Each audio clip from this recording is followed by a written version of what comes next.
What makes these gurus so appealing? One is that they're often like very loquacious and charismatic individuals. They're good speakers. The institutions and establishment are lying to you.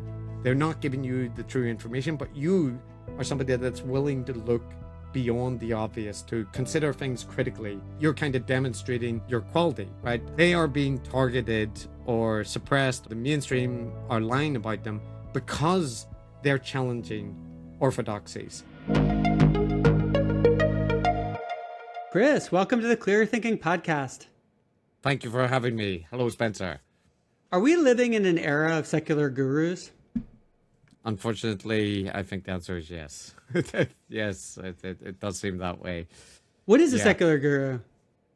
I think the term guru means a whole bunch of different things, and secular guru, like the term suggests, is the subset of guru type people who are appealing more to secular sources of knowledge like history or psychology or scientific, as opposed to esoteric and mystical sources, which is the traditional association with gurus and the Sanskrit meaning of the term. So yes, it's figures that fall close to the kind of stereotypical guru archetype, but making less appeal to supernatural and esoteric sources of knowledge. That's what I would say secular guru is about. So how would you define a guru, this bigger category? So the bigger category of guru in the original usage in Sanskrit, where the term comes from, refers to people with specialist knowledge in a esoteric field or like some specific area, right? Somebody who's trained and mastered a kind of skill, like the way that in modern usage people might refer to a stats guru or this kind of thing, right? However, the more common usage now in contemporary society refers to these charismatic figures who are offering often very broad insights, sometimes entire worldviews across a wide range of topics, and really often giving people like an entire system about how to live your life and where to get information from, and there's a cluster of traits that define like a guru archetype, but it's often presented as like providing profound wisdom because of their unique characteristics and insights. And how did you get into the guru business, right? You started this podcast, Decoding the Gurus, and you've been analyzing many different gurus in society. What motivated you to do that in the first place? Well, I had an interest for quite a while in skepticism, the kind of old school skeptical communities like in the UK and, James Randi. Debunking psychics and that kind of, that kind of thing. Yeah. All that kind of thing. And also, like in the UK, there was a trial of a science writer, Simon Singh, by the British Chiropractic Association, for example. And when I was at university, I attended the trial. So I was, interested in that kind of area. And that naturally leads to more familiarity with conspiracy communities and faith healers and gurus, right? They are a kind of ever-present feature in those kind of areas. And then as time went on, there emerged, or I felt that I noticed around the time when people were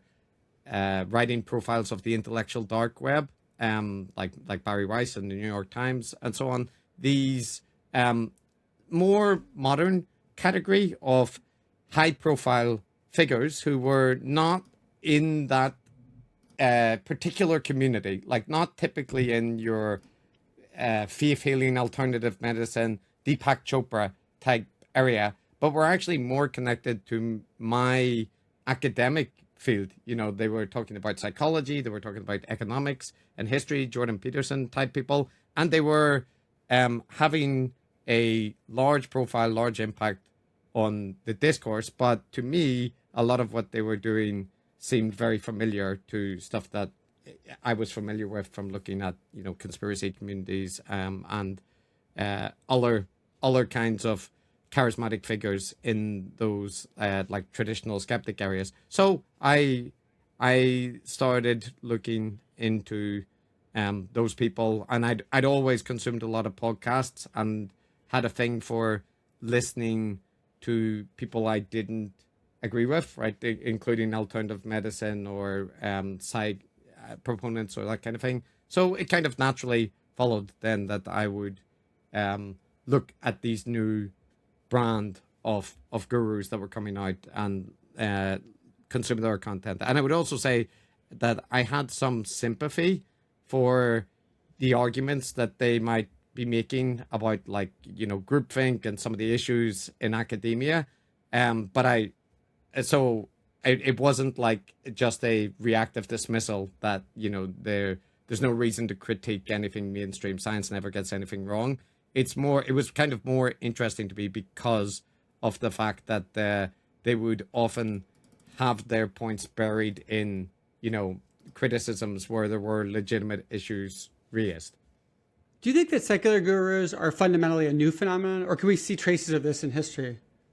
Yeah, so I think gurus are a like recurrent cultural phenomenon across human societies. You go back in history, any period, you will find these kind of charismatic figures offering, you know, special insights that are often presented as like being, what's the word? Like suppressed by the mainstream institutions, right? They're revolutionary ideas, and they're often tied to a community that is very invested in the charismatic leader and their unique insights, right? You can see this in religious movements as well, right? But the contemporary period, I think, just with the increase in communication technology and social media, has allowed another golden age kind of gurus. So I feel like, you know, gurus are a consistent. It's just to do with personality types and the things that people find appealing to a certain extent in human cognition and societies. But whenever there are environments, like, for example, when there's widespread distrust of authorities, or populism is on the rise, I think it creates like a fertile ground where you will see more gurus flourishing. So I think there will always be gurus, and now is a period where the platforms are kind of helping them to reach more audiences. But it's not like, you know, they're a new phenomenon that has only cropped up in the past like 20 or 30 years. Do you think that the way that media used to be more gated, where there were, you know, only a few TV stations and you sort of had to go through the mainstream system, that sort of blocked many gurus, and now because you can go directly to the people, it's easier for them to reach much bigger audiences? Yeah, I think that's definitely part of it, that like some of the friction has been removed from accessing quite niche communities and people that you otherwise wouldn't encounter, right? Like cult leaders before, they had the issue that, you know, the reach was limited to the people that attend their seminars or consume their material, or for the more committed, you know, go and stay on their compound. But with the internet, now you can reach a wide array of people much more easily. But the other side of that is that it also means that people can, you know, flip between people, leave communities, and they aren't so often like physically locating beside people they follow. So there's kind of like been a friction also removed there for people, you know, who want to shift from different communities. The only other thing that I would say is like it's kind of for good and ill, because, you know, you can make these kind of doom narratives about social media and online connection and the growth of AI and so on. But you know, like I would say Jonathan Haidt tends to do, and people like him. But they also allow people to access a whole bunch of, you know, science information, niche communities that they couldn't in the places that they're located. So it's kind of like, it's not just mainstream media gatekeeping has kind of fallen away for large portions of the population, but that's also meant that you get like good information that you wouldn't have previously got on mainstream. You can spend like there's a 5 hour YouTube video on mentalist techniques, which probably wouldn't appear on any mainstream channel, right? So, yeah, I think it's part of it, but it's not just like a tale of woe. I think that, mainstream media gatekeeping has like fallen by the wayside a little. It's strange. In certain ways, we're at the best time ever in history for learning, and also in other ways, the worst time for learning, where you can get so easily sucked into these black holes of misinformation, where you're learning a lot of stuff that's not true, instead of being directed at sources where you're actually learning really good information.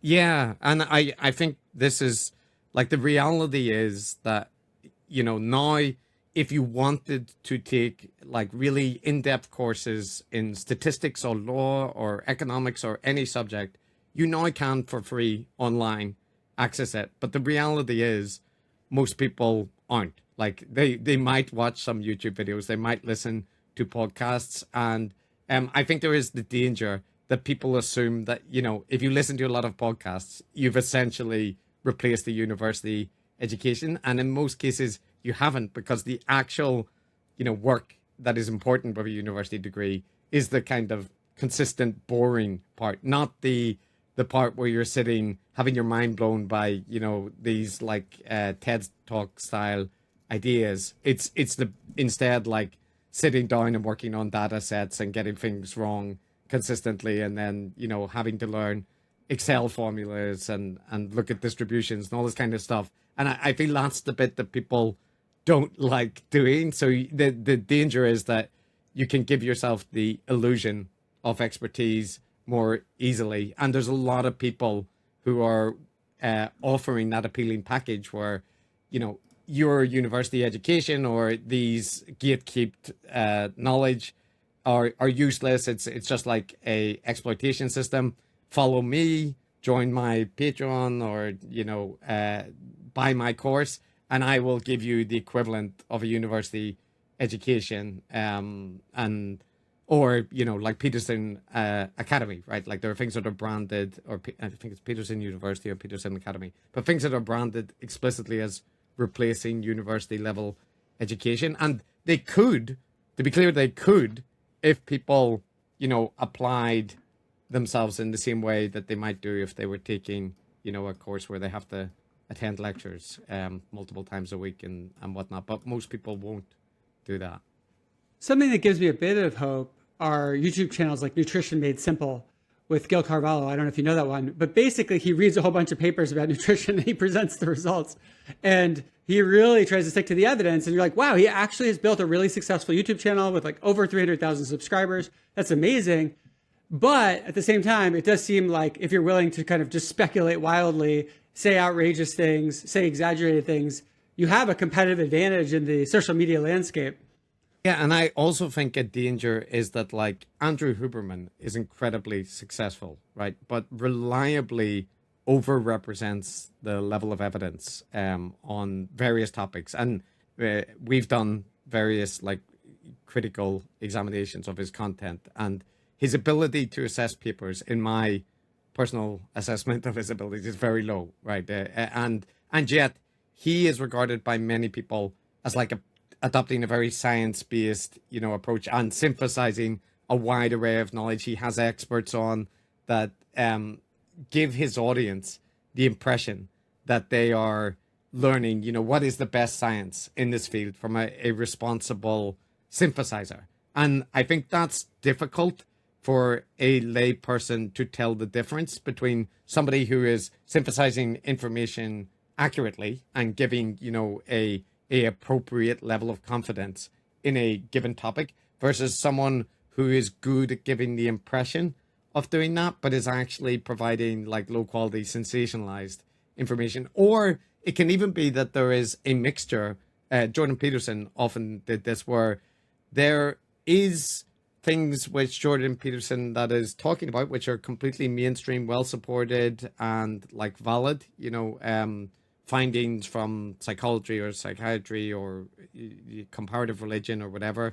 But then it would be combined with this highly speculative, idiosyncratic, kind of his revolutionary interpretation of it. And the two things were kind of presented side by side. And I think that actually can be more harmful because people are kind of seeing the information, which is, valid, or they can look into and be like, oh yeah, there is, there's a bunch of studies that show that is the case. But that gives them undue confidence in the rhetorical spin or the other information where he has interpreted it, to support a particular conclusion, which might not be as well supported as like the actual evidence. So that's like, I don't think there's any problem with anybody consuming any content if they consume it appropriately critically. But the reality is that, most people aren't consuming content that critically. They're consuming it for entertainment. Well, almost anything can attach the word science or the veneer of science. You've got Christian Science, right? That's not very scientific. And you've got Scientology. So there's a big difference between, attaching the idea of science and actually doing science. And, to use Jordan Peterson as an example, I've watched some of his lectures on personality, and I think they're actually like the ones I saw were really solid. And I was like, yeah, that's actually like a good representation of a lot of personality research. But yeah, as you say, the average listener can't tell the difference between that and when he's going on more speculative, more wild tangents. Yeah, and one of the things that we've noticed, like we've covered a lot of Jordan Peterson's material, and obviously like his earlier stuff is less polemical and less politicized than the more recent thing, right? And now he's out with toxic mold attacking him. But the even when you go back and look at his earlier stuff, when you're familiar with like his bigger meta narrative, like he links very many concepts in psychology to his interpretation of the Bible and what the Bible is about, and this kind of evolutionary framework that he adds over biblical interpretations. And you can have these lectures where he's talking about personality, and he'll be talking about Big Five and Ocean personality types and so on. But then you'll hear reference to Jungian archetypes and and reference to like biblical stories and how they instantiate this vertical orientation in society and so on. And it's just offhand. But then when like the grander, metaphysics of his approach, you realize that like, oh, he is always inserting that into his material, and he has been for a long time, but he did do it less in his earlier material. So it's kind of like, you can just ignore that and say, oh, he just likes the Bible.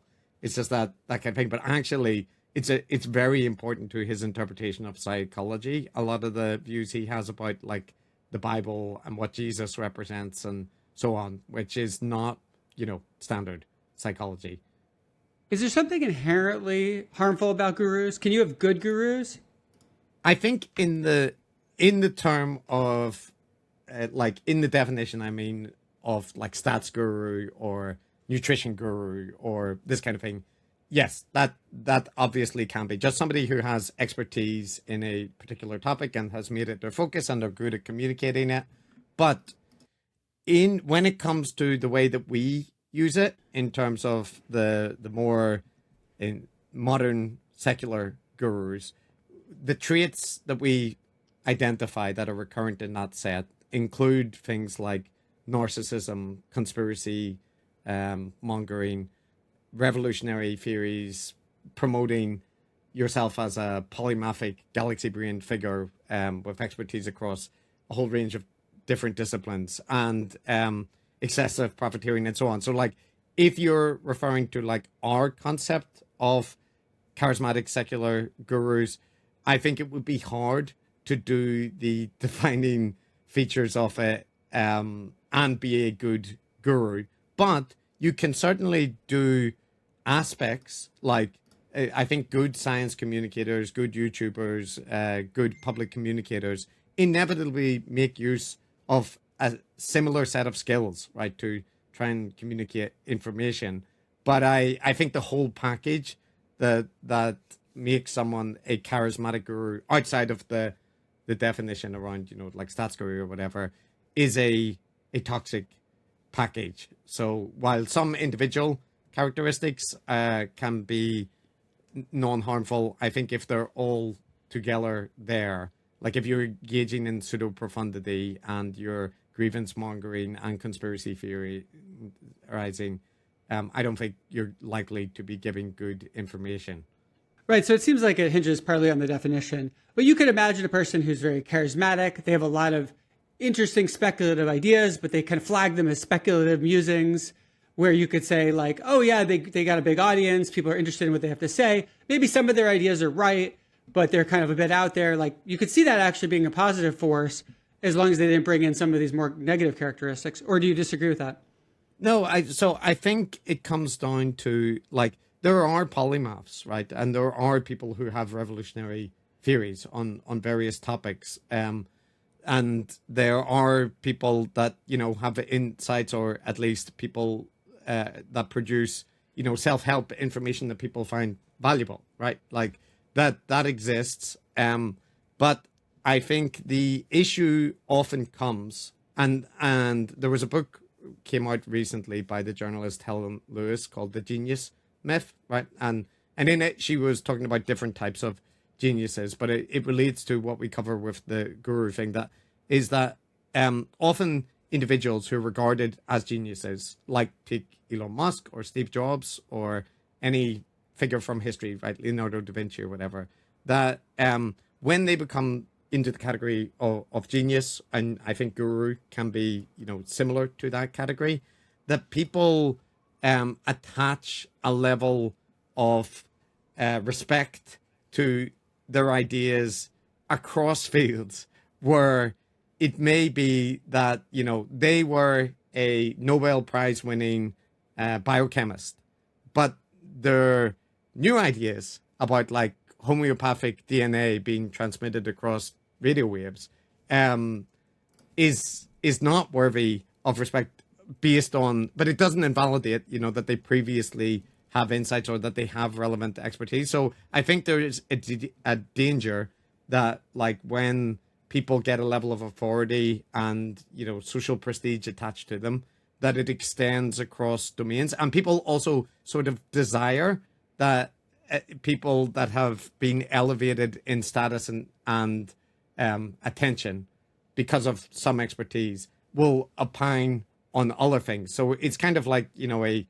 feedback mechanism where people are asking them for their opinions about politics and other topics when they might have been, you know, somebody who was an expert in economics, and they end up then feeling that they have to give some take. But I think the general important distinguishing feature between like experts who are responsible, or even if they are polymathic, is that they qualify their level of confidence, and also that they're not usually offering this all-encompassing worldview and system to understand everything, right? Like they might have speculative theories about physics or about chemistry or AI, but they don't then tend to also connect it with politics and finance and history and so on. So when that happens, I think that's the bit where like the warning bells should start ringing.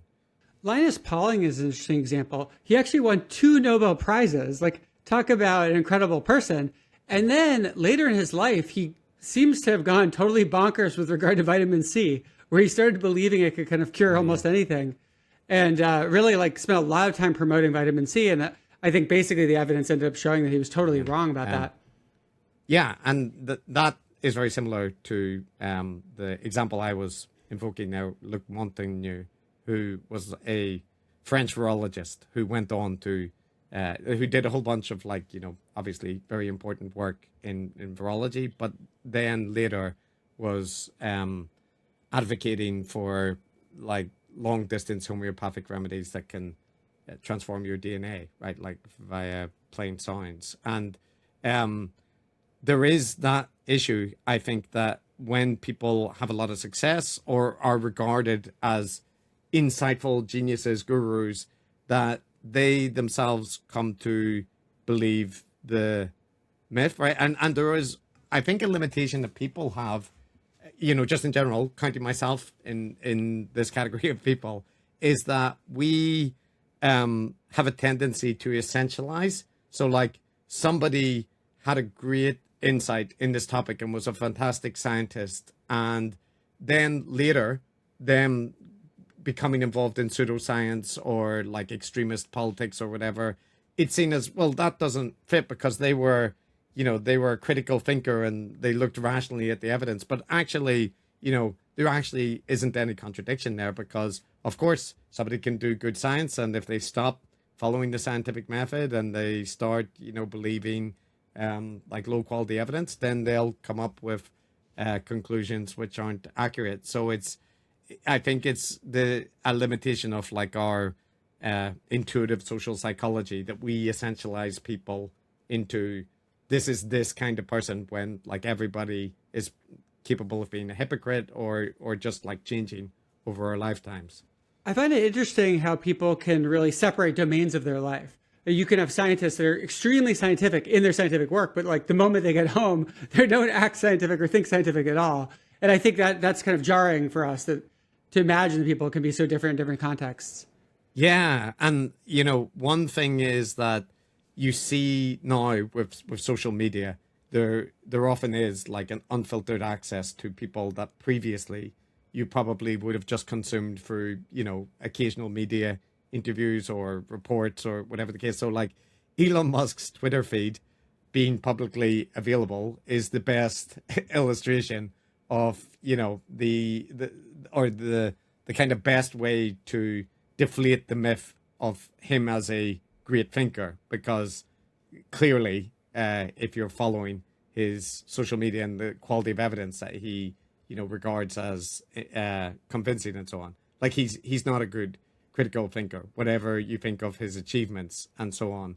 But if it was just through, books and autobiographies, I think you wouldn't be aware of that. And even in lesser cases, there's plenty of people who appear to have issues when interacting on social media, like their personality type does not respond well to like critical comments or this kind of thing. And I do think that that's just an aspect of, people's personalities, that like you could be a very good scientist or a very good researcher who is someone that doesn't deal well with like criticism from strangers, and social media will supply you with like strong access to criticism from strangers. So it doesn't mean that like your research isn't good, but you might come across as like an unhinged lunatic online. Though I will say that in general, in my experience, the way that people are behaving online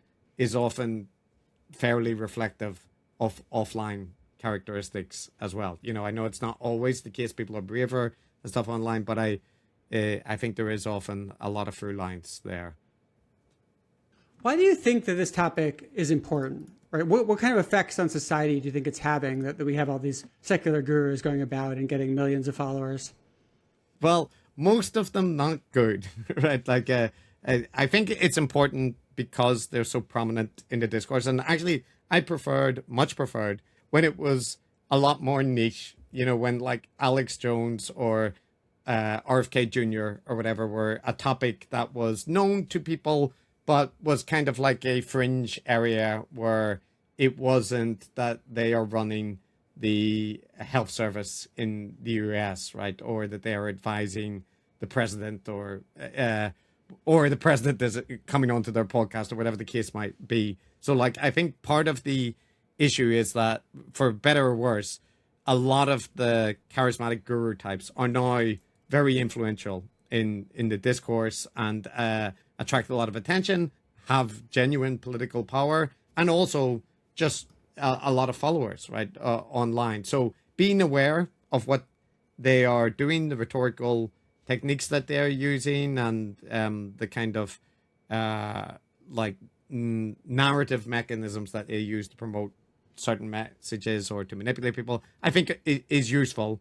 However, like the overall effect in the long term, I'm not sure, because I think, part of the issue is that, as with all generations, when new technology comes, people are less familiar with the ways that it works and how to manage it. And I think the more that people grow up and are more, digital natives or social media natives or whatever, that it could also be the case that people become more kind of immune to these kind of characters, right? So since we, or my generation at least, were there for the shift into like online world and social media, it might be that the kind of societal immune system hasn't built up enough yet. But that's like probably a positive reading, because it might be that actually this is the new default now. And you could see it going either way, right? Like it might be harder to build up your critical thinking skills in a world of like everything you watch is a guru. Yeah. So which way it goes, unclear. But I do feel that like the online environment is something that you can't put back in the box, right? So for better or worse, people are going to have to deal with people that can apply these kind of techniques. And I do think it is true that when the mask is removed a little bit, like once you start to notice the common motifs and the kind of rhetoric that they use, for instance, portraying themselves as renegades outside the establishment, and that the establishment and all institutions are lying, right? Any attack on them is an attempt to silence their heterodox thought or this kind of thing. Like once you see the grammar that is there, I think it does become easier to notice when people are, hitting those notes. And I feel like your kind of classic cult leader, a lot of people now, even though people might be more susceptible to that than they imagine, but I feel that more people are aware of, multi-level marketing techniques and cult leaders and so on. So this contemporary crop of gurus, I think it might be the same case where people do become more aware over time of how to like avoid falling for the appealing rhetoric. But on the other hand, you have the fact that they are using techniques that are like just in general very appealing and to human psychology, probably universally. So maybe we can never avoid that being, something which appeals to a lot of people, because there's a reason that they have such large audiences and are so successful. With classic cult leaders, I would say that the main harm is that they start to extract resources from their followers, right? Whether it's labor, money, sex, all kinds of things, and to the great detriment of the people that follow them. With most online gurus, I don't think most do that. Maybe some do that. Maybe so, they get people to buy courses and things like that. But also, they often spread a lot of misinformation. Would you say the misinformation is the biggest negative effect from these secular gurus that you track? Partly, yes. I mean, like the fact that they promote anti-vaccine narratives, the fact that they promote, conspiracy theories, these are not good things, right? And by and large, there's amongst the contemporary crop, there's a significant lean towards the kind of MAGA Trump side of things, right? So if you see that as a negative impact on society, which I do, and I think is definitely the case for science research, then that's bad, right? But in terms of what you're saying about, extracting labor and like material resources, yes, like people have patrons and all that kind of thing, but that's just the nature of, online ecosystems in 2026. There are more predatory versions of it where people are extracting more resources, Andrew Tate and so on. But I think what they're actually taking from people is time and attention. And they're kind of, it's an opportunity cost in a way, because they will often produce voluminous amounts of material, like multiple hours each day, right, on given topics, or have like such a huge corpus of material, hundreds and hundreds of hours of material, and ecosystems, right, often online communities and so on, where you can go and spend your time, right? And insofar as that is a recreational activity, like people spend lots of time consuming Warhammer lore videos, and do what you want with your free time, right? It's down to each person. But where people think that they're actually learning, about physics or economics or history, and instead they're be giving these kind of pseudo versions, which often have the effect of like providing inaccurate information and information which denigrates like actual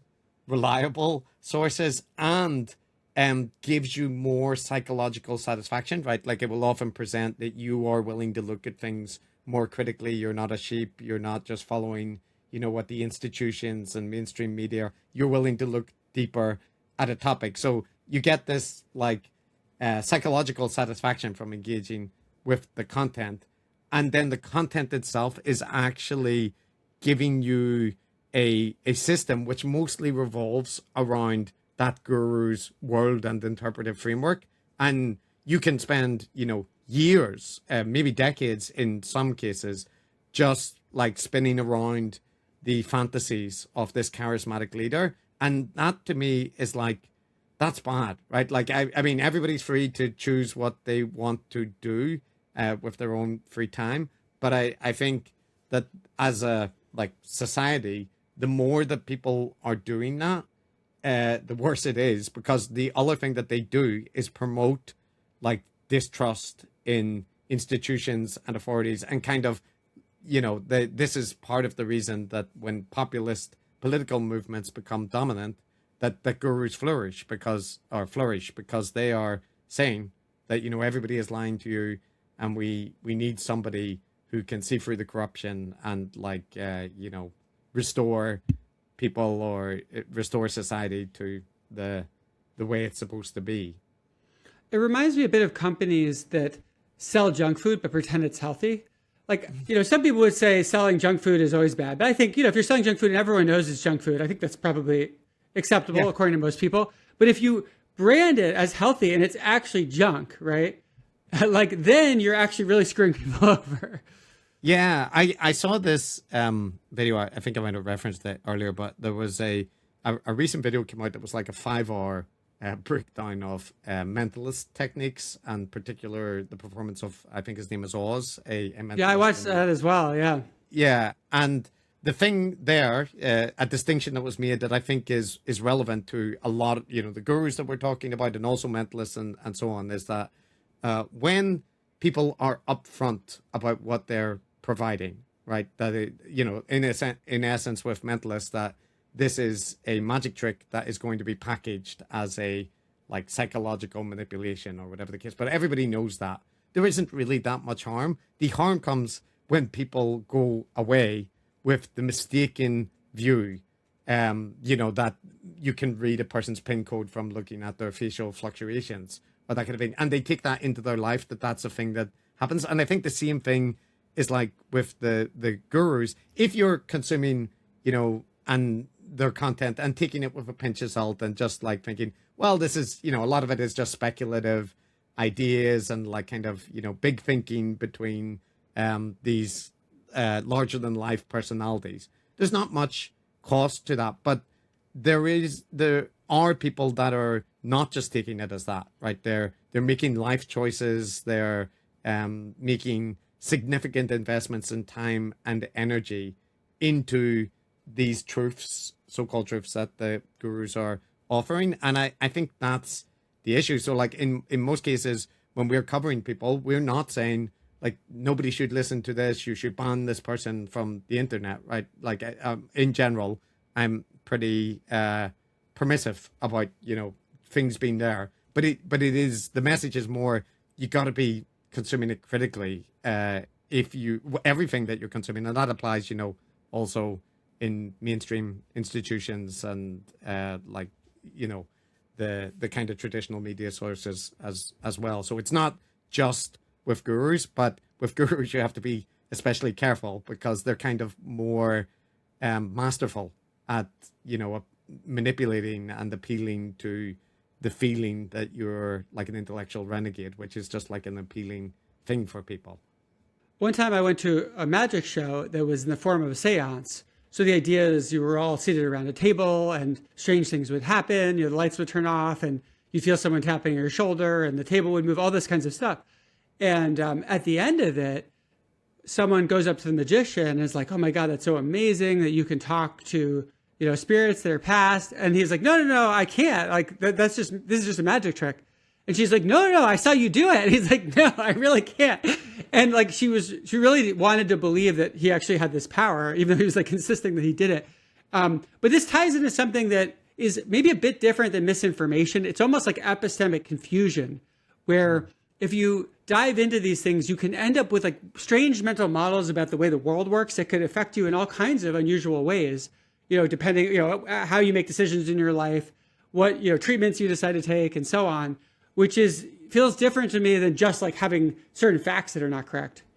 Yeah, I would agree. And, like, I think in some cases, like, if you end up with a alternative model of evolution, like a theory around that, the standard neo-Darwinian framework is wrong, and this guru's bespoke alternative model is correct, is that going to have much impact on your life? Probably not, but it's rarely so like cordoned off, because often that also ties into, like you say, anti-vaccine sentiment or promotion of supplements or advocacy for alternative cancer treatments and so on. So it is rarely the case, and this happens with conspiracy theories as well, that people simply hold a conspiracy theory and don't connect it to anything else. Like they instead, if you adopt a conspiratorial worldview, it tends to be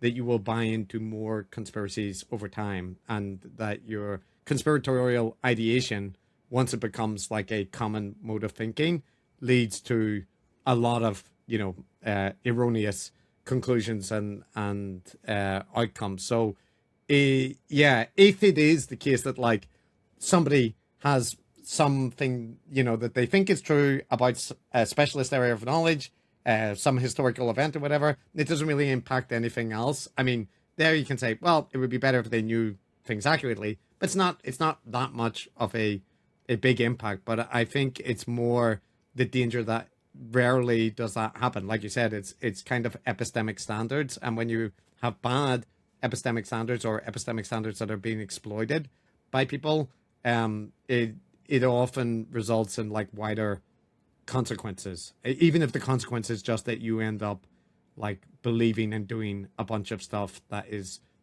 based on very flimsy foundations. We didn't discuss what makes these gurus so appealing. What do you think it is about them that draws people in, that gets people watching hour after hour after hour in their endless monologues? Well, there's a bunch of things that I think are like appealing. So one is that they're often like very loquacious and charismatic individuals. They're good speakers, right? They're good at telling stories. They're good at weaving narratives. They're the kind of person that could talk on the stage for an hour, right, to an audience with no break. And referencing a wide range of subjects, historical examples, reference to obscure scholarship and so on. So there's that enjoyment of like the kind of intellectual pageantry that you're engaged in, right? And then there's also the bringing you into it, that like the institutions and establishment are lying to you. They're not giving you the true information, but you are somebody that's willing to look beyond the obvious, to consider things critically, from an alternative, a heterodox point of view. So by willing to do that, you're kind of demonstrating your quality, right? And then on top of that, they are also often presenting that they are being targeted or suppressed, or the mainstream are lying about them because they're challenging orthodoxies, and that in so doing, that's why they're being attacked as a fringe figure, because what they're willing to provide is actually very, very valuable, right? And if it wasn't, why would the Matrix and the institutions all be trying to stop you hearing what they're talking about? So I think you have that, and then most of them also tend to appeal to things which people like, which include conspiracy theories and as mentioned, like corrupt institutions, anti-establishment narratives. And yeah, so it's like it's packaged in such a way that it's appealing. They are often charismatic, and people that present themselves as being motivated by the most morally pure things, right? And that they are sharing information, and also they do engage in often fairly standard rhetorical cult things about like presenting their listeners and followers as family members that they care about. The Jordan Peterson often breaks down crying because of how much he cares about young men or the people in his audience that are being maligned. So there's the emotional manipulation, but I think the more appealing thing in the people that we look at tends to be the intellectual flattery combined with like appealing narratives. So it's like, in a way, it's intellectual junk food masquerading as a high quality meal, kind of like you said earlier, that you're doing pseudo profound bullshit and all these decorative scholarship and stuff that gives the impression that this is a very intellectually robust exercise, but in actuality it's usually just hitting all the buttons that make a narrative appealing, and very, very often tied to a particular political ideology as well. So yes, that does tend to be part of it. I get the sense that some of these folks, they give the impression that you're right on the verge of understanding something really deep and important. And if you just watch another 3 hours, maybe like it will finally click and you'll understand this theory of everything. Yeah, exactly that. Actually, there's a thing which happens in their content, two techniques which work very well. One is that, whenever people are talking about technical topics, they'll often use, like insider terminology or whatever. And if you're not familiar, it can be hard to follow, right? And in some cases, experts do that just because they forget that like people don't know the terminology. But you can also do that as a kind of signal, right? Like if like in Star Trek, technobabble type thing, right? Where you're not really saying anything, but it sounds very smart because there's a lot of terms and whatever. But gurus often, it's not that they're saying things that are untrue in the Star Trek kind of way. It's more that they are making references that are designed to give the impression of profundity and depth and wide reading, but they're there in a decorative format. Like they don't actually add anything to the argument. They're just there to kind of present like an intellectual depth, which the material doesn't justify. And then the other thing that they do is that they will suggest that like, if you didn't understand this conversation, if it went over your head, you will benefit from rewatching and taking notes and coming back to it 3 or 4 different times, right? And wow. and trying to follow along, or that you don't understand because you haven't consumed the other hundreds of hours that would help you contextualize what it is. And I feel like people are more understanding, like when Scientologists or other cult leaders do this, where like you have to learn the system, right? And it's very Baroque and there's a lot of study required and a lot of material. They see the warning lights, but when it's a secular guru lecture thing, it just seems more like, your professor saying, oh, well, you don't understand this concept yet because you haven't, done the required reading. So you need to go away and do that. So yeah, I think there is a lot of things where the notion is, if you don't understand how profound this is, that's on you. And if you acknowledge that there is profundity, it kind of shows that you are a deep thinker who gets it, right? So there's a kind of bi-directional, self-serving motivation to present the material you consumed as profound. It seems to me that one thing that harmful gurus typically have in common is that they're spreading misinformation, but you could think about there being different motivations for this. And as I thought about this a bunch, I ended up thinking that there might be 4 quite different motivations for spreading misinformation. You can have a very sociopathic orientation where you're just trying to manipulate the audience, like you're lying on purpose because you want them to buy your course or something like that. You can have a more narcissistic orientation where you just believe that you're superior and your ideas are groundbreaking, but it's like really is a self-delusion. You can also have a more apophenic or maybe borderline schizophrenic kind of orientation where you just see false positives places and you genuinely believe them, but you're just like making connections you're not able to tell that they're false connections. And then I think there also may be a 4th motivation where sometimes when people experience really bad trauma, like let's say one group caused a lot of harm to them, they can have very distorted beliefs about that group, but it's sort of like a fear response. And it seems to me these are like very different motivations for spreading misinformation. I'm curious what you kind of think of that breakdown, and whether you think most secular gurus have like a certain motivation of why they're spreading misinformation. Yeah, I read your post about that and the different categories that you covered, and it was interesting because like a lot of it does gel with things that we've identified, recurrent patterns that we've observed in the figures that we cover. And I agree that there's a wide constellation of different characters. Some of them have cancellation experiences, some of them do not, and you should, and we do try to make distinctions between people that are doing some things that are similar or like in a particular category, and some which are not, right? So I don't want to say there is a single like guru type that applies across all categories, but I would say that some of the things that you identified, like narcissism, right, like narcissistic traits, that tends to be fairly universal across the different categories. That like you have individuals that are more like,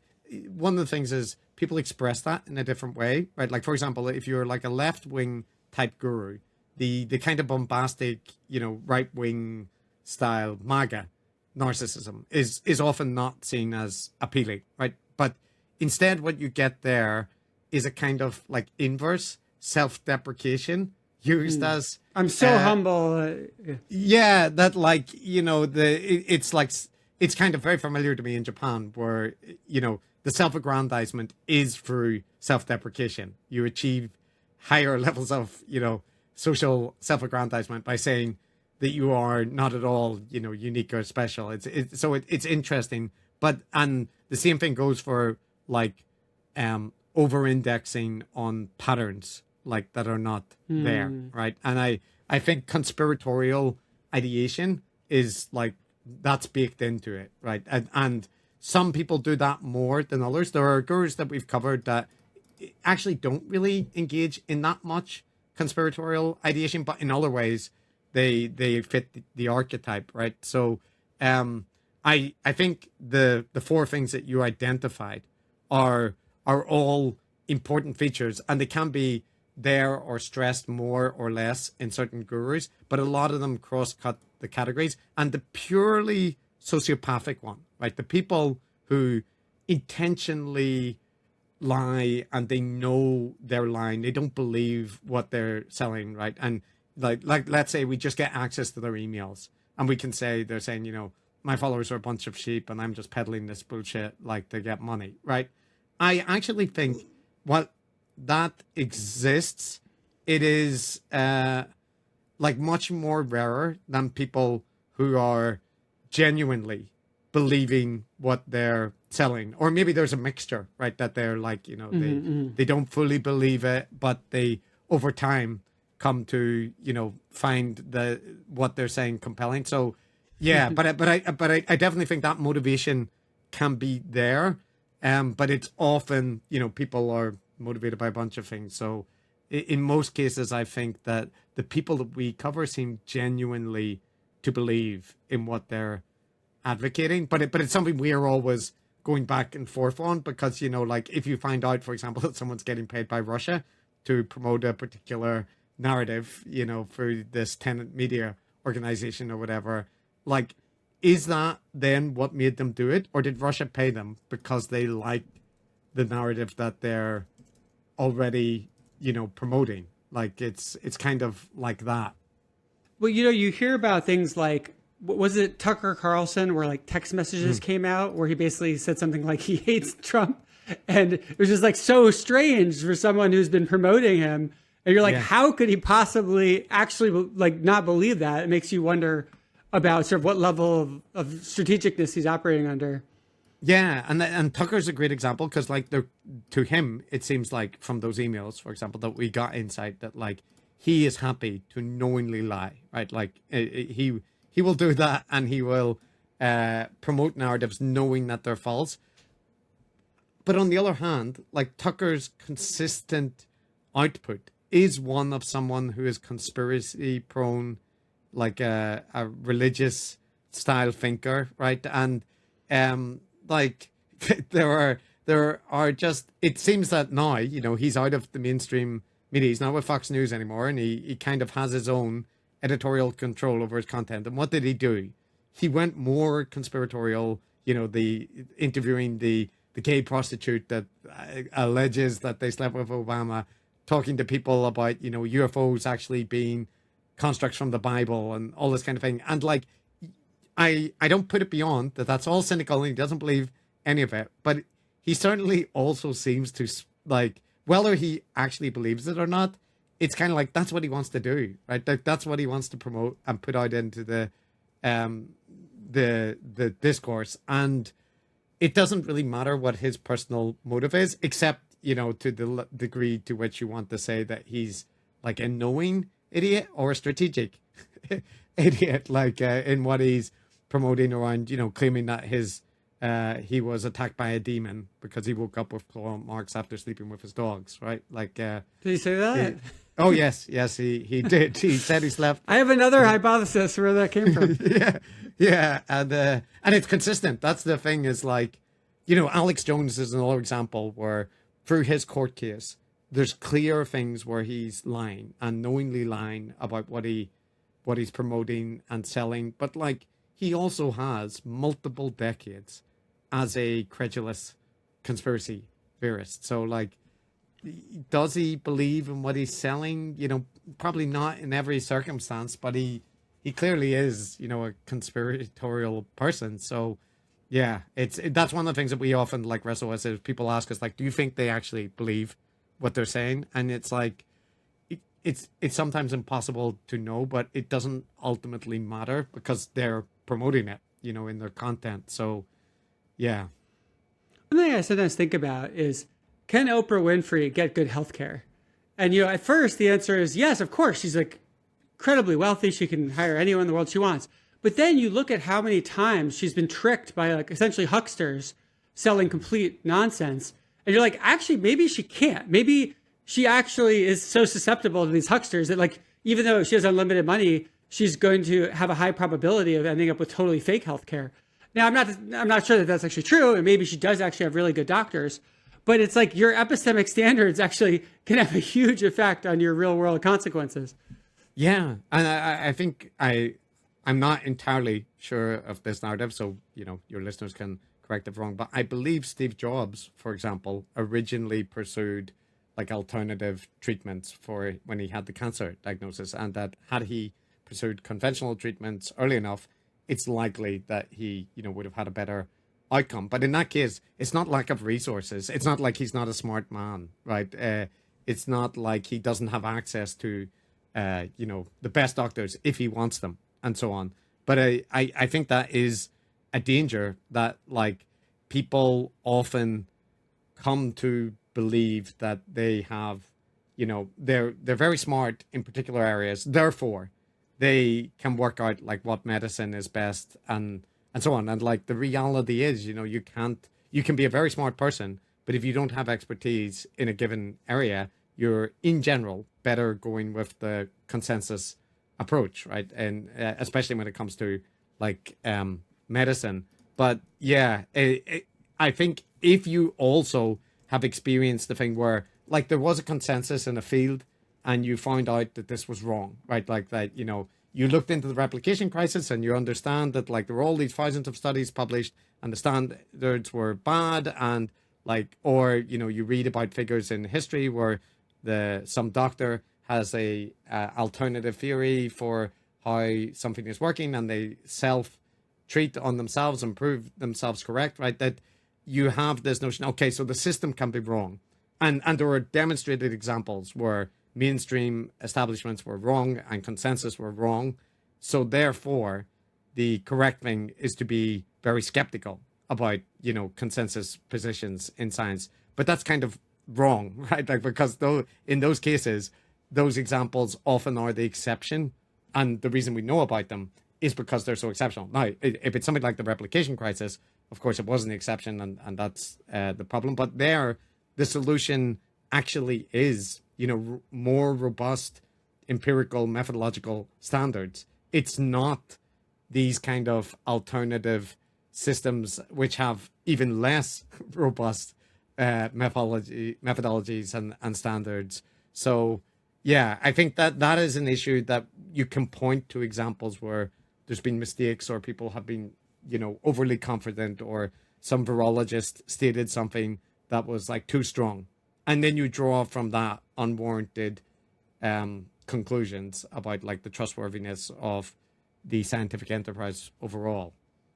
It seems to be often when the scientific enterprise fails and the consensus is not a good consensus, it's actually because the scientific enterprise is deviating too much from actual science. It's failing to do the thing that we call science. It's just calling itself science, right? Like you could see this in psychology, where there were so few replications happening. And when they did happen, people generally wouldn't speak up about them when they failed to replicate because it wasn't in their interest. And then you're like, well, what are the basic principles of science? Like, you have to repeat the experience of other people. You can't just trust them to do them right. Like, that's a fundamental core aspect of science. So like the solution is like push back towards science, not like abandon science from my point of view. Yeah, exactly right. And I think one of the telling features that we see in like what we call the guru sphere, right, when we're looking at these modern online gurus, is essentially none of them have any interest. I've never seen an episode where they've discussed like the reforms to science, the open science movement, the different types of pre-registration, registered reports, and so on. And like if they were what they sell themselves as, people that are focused on reforming standards and getting better findings that are less ideologically compromised or whatever, this should be exactly the kind of thing that they're into, right? But they display no interest in that area, except to cite the replication crisis as a means to like undermine all scientific authority. So that to me kind of gives the game away that like the presentation is we care about, scientific standards and finding out the real truth and so on. But the reality is no, like you don't have an interest in that. And what you have an interest in is promoting, most of them have revolutionary theories where they view that they have developed like a new theory of quantum physics or evolutionary theory that will revolutionize the discipline, but it's being suppressed, by the distributed idea suppression complex or the gated institutional narrative. These are, terms that Eric Weinstein uses, but there are other ones. And in those cases, what's actually occurred is they haven't produced, any body of research or evidence that should cause people to take seriously their models. So even though mainstream science has all these flaws and issues, and it is, as you say, important that we emphasize like the kind of standards in psychology, or not psychology, and science in general, that make science works. Like we know what they are, but they kind of are not doing that and wanting to piggyback on the fact that science get things wrong, or there are legitimate criticisms to be made of the peer review system and so on. And it's that's part of the issue that we highlight, where like you can raise legitimate criticisms. You can have issues with, like the peer review process, lots of legitimate criticisms to raise, or, publication bias, the journal system, all reasonable. But those legitimate criticisms do not validate the alternative theories put forward by the gurus, but they kind of act that is what happened. So like you get the, reasonable criticisms in some cases of mainstream institutions, but then you get the kind of assumption floated in that, well, because we're criticizing them, our model is better. And in most cases, it's not. It's like it's more biased and has less evidence for it. I wonder if you'll disagree with me on this point, but I do sometimes blame institutions for driving people into the arms of people who are less reliable than those institutions when they act in a way that seems like they're willing to deceive the public. And there were a few examples of this, for instance, with COVID, where some of the initial discussions around masks, I think genuinely were misinformation, where they told people not to buy masks because they didn't work. Or another example is with the lab leak hypothesis. I think some scientists early on came out too hard against it, like harder than that was actually justified by the evidence at the time. claiming like, oh, there's no way it's a lab leak, when actually at the time we didn't know, like it could have been a lab leak. And I think these kinds of things, when an ordinary person hears them and they eventually say, well, that was bullshit, they're misleading me, I think it's easy to then to come to the conclusion, oh, okay, I can't trust this institution, or I can't trust this perspective this is coming from. What do you think about that? Well, so I definitely think it's the case that like individual scientists and institutions, representatives from institutions can overstate evidence or like be too strong in dismissing things, right? Misrepresent that there's a consensus around an issue where there isn't. So that definitely occurs. And whenever that occurs in public, and then later there is a shift or a perceived shift that can undermine confidence. But one of the issues I have there is that in those occasions, like take the issue with masking, right? I was in Japan. Masking was the norm here, right? In many countries as well, there were recommendations to. There, it's more normal to wear masks, like when you're sick and things like that, right? Oh yes, yeah.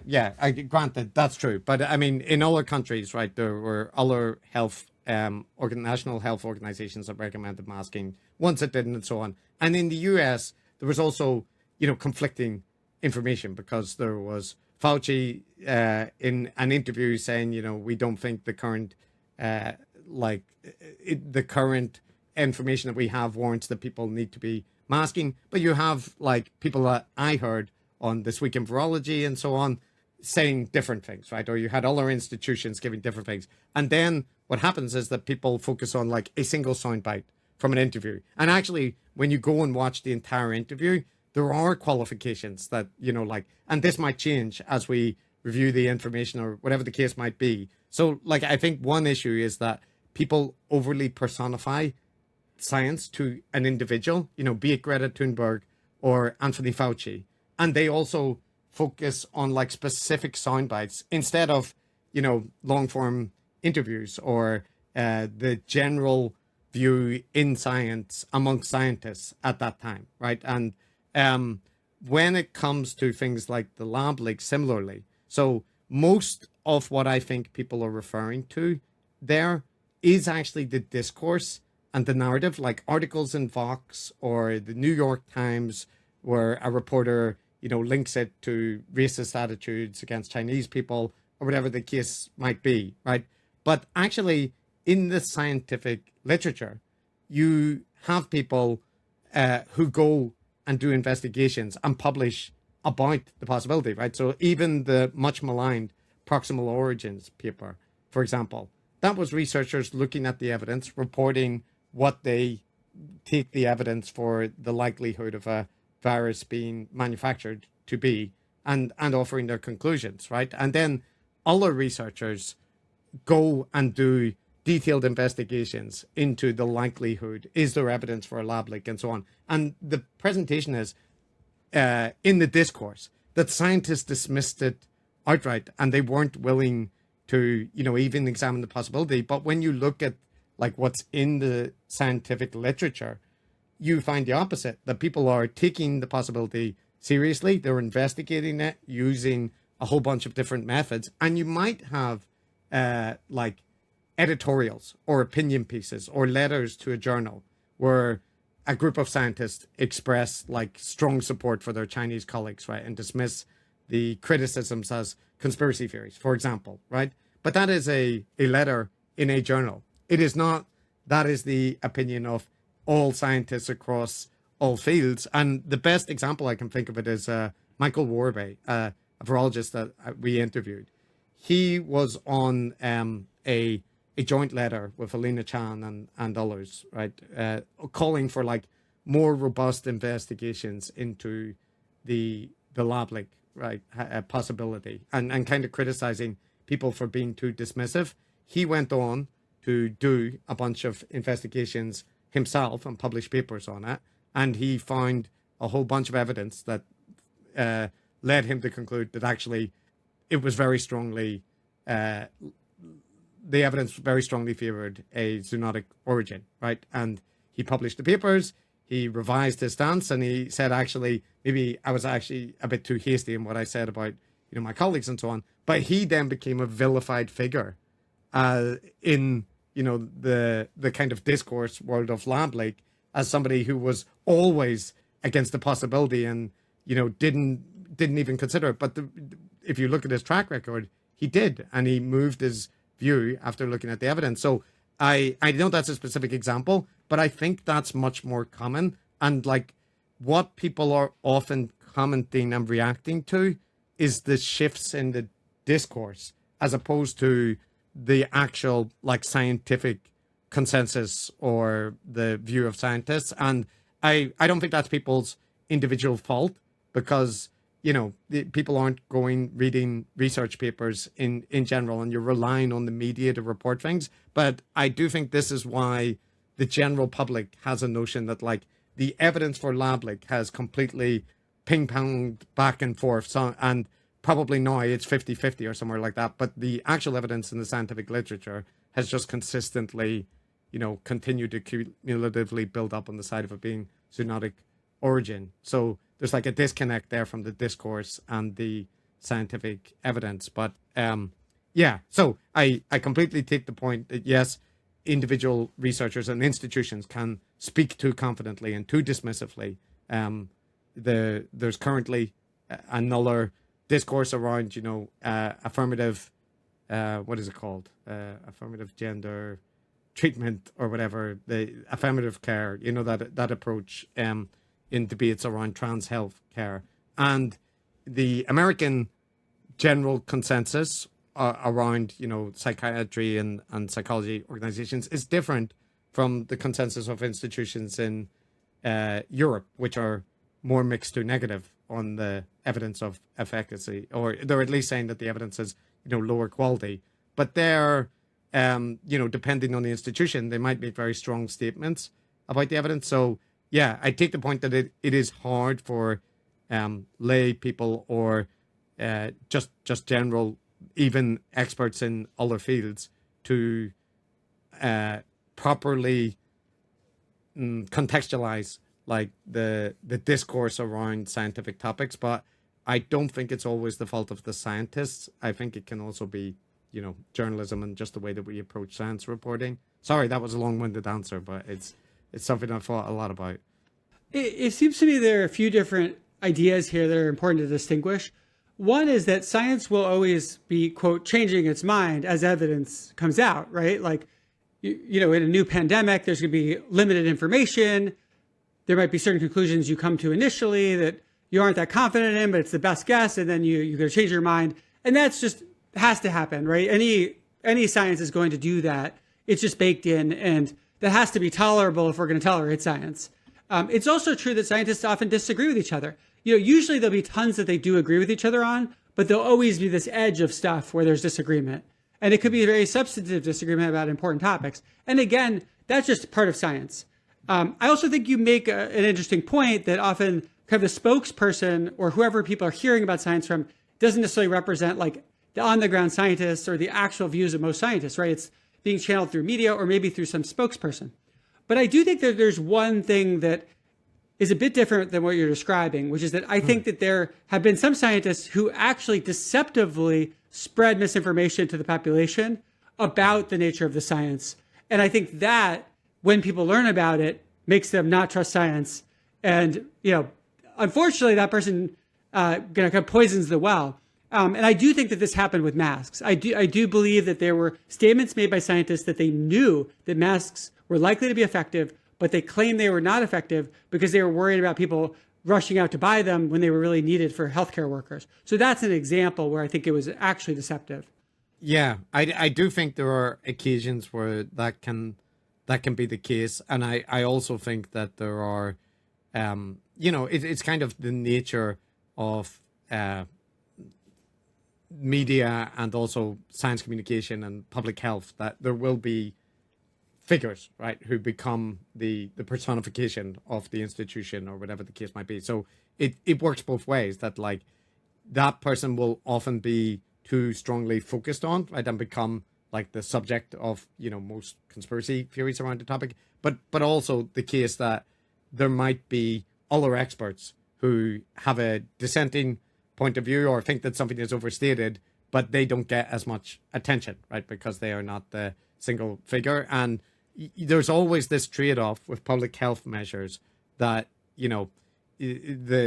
the argument that, okay, we have to make a single unified message without like caveat, because if you don't, people will, react that, oh, it doesn't sound like they know what they're talking about and the message isn't simple. But I think that in general, one of the lessons from the pandemic is that like people do seem to respond better to people being willing to, acknowledge uncertainty and so on. That's just my own perspective, that like it looks like being clearer and more willing to state that is better. I think like one of the solutions though is that you can yourself look around, right? Like, Americans were connected to the internet.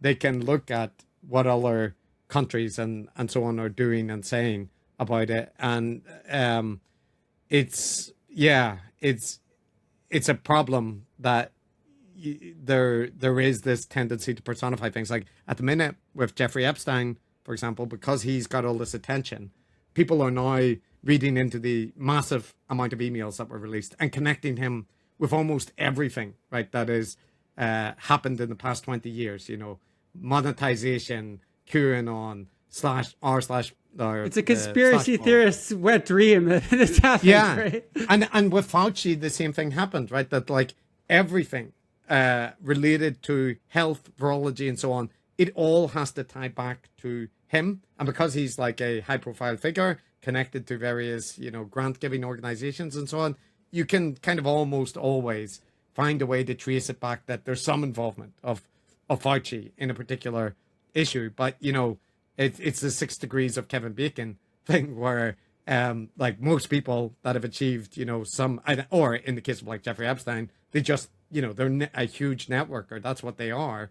So, of course, they have their fingers in lots of pies. And I'm not saying none of the connections point to any nefarious goings on, right? But I do think that there's this issue that we, maybe just the way, social cognition works, that we focus on individuals when there are institutions with thousands of people, and we kind of like understand the institution through the personality, when it would be better if we realized like there's a lot of people in the world and it's unlikely this single individual is the sole spoke through which all things travel. So but I think that's just a tendency that humans have, that we focus on individuals, right? And we're not very good at dealing with massive numbers, institutions with thousands of people and disagreement. So sound bites and individuals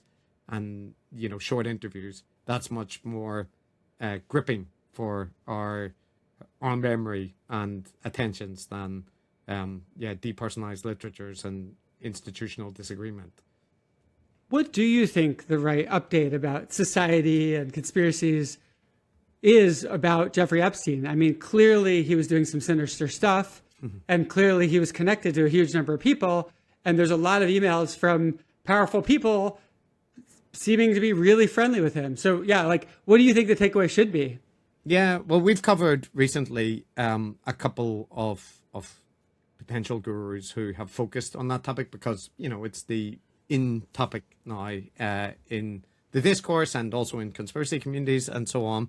And from the research that I've done, which you should take it for what it's worth, like as far as I've seen, there is evidence of clear conspiracies with Jeffrey Epstein, and the most well-documented ones are that he was a well-connected serial predator who arranged this genuinely very unusual pyramid scheme of sexual exploitation where, he was recruiting young women or underage girls and often quite impoverished young women too, right? Yeah, vulnerable people with psychological issues or, traumatic personal lives and so on. And then there was like a system which has been documented quite well in court cases and by victim testimonies about how it operated, where the girls would, start off with massages and then it would evolve into more intimate sexual, abuse. And then they would get out of that role by bringing in other friends or other girls, right? Connections. And he would pay them if they would like basically pull their friends in. Exactly. So it's like a pyramid scheme of sexual abuse, right? And on the level of Jimmy Savile or Johnny Kitagawa in Japan, where it really is like a very unusual level of like sexual exploitation. So that is the thing that is very well documented and is shown in the emails. Like you can see massages being arranged, Ghislaine Maxwell being involved with helping to find girls and all this kind of things. That's all there. And I think that is a genuine conspiracy, including that he was given a very lenient sentence, right, when the first time that he was prosecuted. Right, that seems really sketchy, right, that he didn't get a harsher sentence. Yes, yeah. And it seems to be, the most plausible thing is that because he was wealthy and he had connections and, he got a very light slap on the wrist. And then what the emails also reveal is that, like, a lot of people don't really care if you've been convicted for, sexual crimes, right? It's presented that a lot of people presented it as, oh, it's been overblown or it's a witch hunt or so on. But the other conspiracies, right, which range from the plausible but not well supported to the absolutely lurid and outlandish, cannibal parties on islands and disposing of bodies and waste chutes and all this kind of thing. Those do not have the same level of evidence, right? And Jeffrey Epstein, by the accounts and reports, was a very well connected and quite successful con man in essence, right? Like he was a financier, but the way that he made his money originally seems to have involved like, confidence tricks and so on. And then he brokered in influence and connections. He, was connected with people in Hollywood, in tech industries, in finance, in politics, and so on. And so the emails are a treasure trove for the elite. But what they tend to show is like mundane, like I think you can call it evil, or if you like, but it's more like a kind of mundane criminality and like, sycophancy and like expanding social networks. And what it doesn't show is this like coordinated criminal genius who was like people trace back, right, that he had a meeting with the guy Moot from 4chan, and this was shortly before Slash Paul was opened again after being offline. And they say, those two things happened together. Therefore, Jeffrey Epstein, and he talked about, online forums and, their possibility for ideological whatever. So because that happened together, he created Slash Paul. And then on Slash Paul, QAnon comes out of there, right? And QAnon is about sex trafficking, pedophile elite cult. So that was actually to throw people off the scent. And he was talking to Steve Bannon behind the scenes, right, about supporting right-wing leaders and populist movements and so on. So this, and then you draw this web where he is a person that's responsible for the modern internet, like including things like monetization and games people have linked him to, because he had contacts with Bobby Kotick at Blizzard Activision. Yeah, and that he was involved with, the monetization in games because of these conversations that he had with Bobby Kotick, the Activision CEO, Activision Blizzard CEO. But then you also have that he was, a spy, gathering intelligence on individuals in order to carry it for Mossad or the CIA or the FBI. It varies depending on who you ask, right? But the emails don't actually show good evidence for that, right? That's much more of a stretch. And I think that's more appealing because the narrative that this guy was a sexual predator, right? A well-connected sexual predator that was very wealthy and that various elites treated well, and that he was having conversations with people that also share, loose morals and so on, and that in some cases were also, abusing underage girls or at least young women. That is not really big enough for his role in the discourse. So now he has to be that actually that's just like, that's the mainstream interpretation. The reality is that he was an intelligence asset for Israel that was gathering this information, that was involved in the creation of QAnon, that was, involved with all of these different aspects of modern culture. And it is conspiratorial ideation, and the same way conspiracy theories function, where they're collecting disparate parts of information, reading into, coincidental timings or these kind of things, and ignoring that, the emails do not provide the kind of evidence that you would expect if somebody was an intelligence asset. They instead show a like sexual predator who liked to have, a wide network and was funding things and doing the various things and, connecting with other men who shared similar proclivities, but was not, the kind of source of all evil online. So it's, as somebody interested in conspiracies, it is an interesting topic because there are real, genuine conspiracies, but the ones that are best supported are kind of the ones that people are least interested in, even though, they detail very lurid crimes, but they're not at the level of, a cannibal elite controlling the entire world. So, yeah. It seems to me one of the more plausible theories is that he was providing underage trafficked women to many powerful people. Do you think that we have evidence to support that? Obviously, it's known that he was doing it for himself, but a lot of people think, well, like we knew he was throwing these crazy parties. He was talking about young women. Everyone kind of knew he was into young women. He was buddy-buddy with a lot of these powerful people. Could he have been trafficking for these powerful people?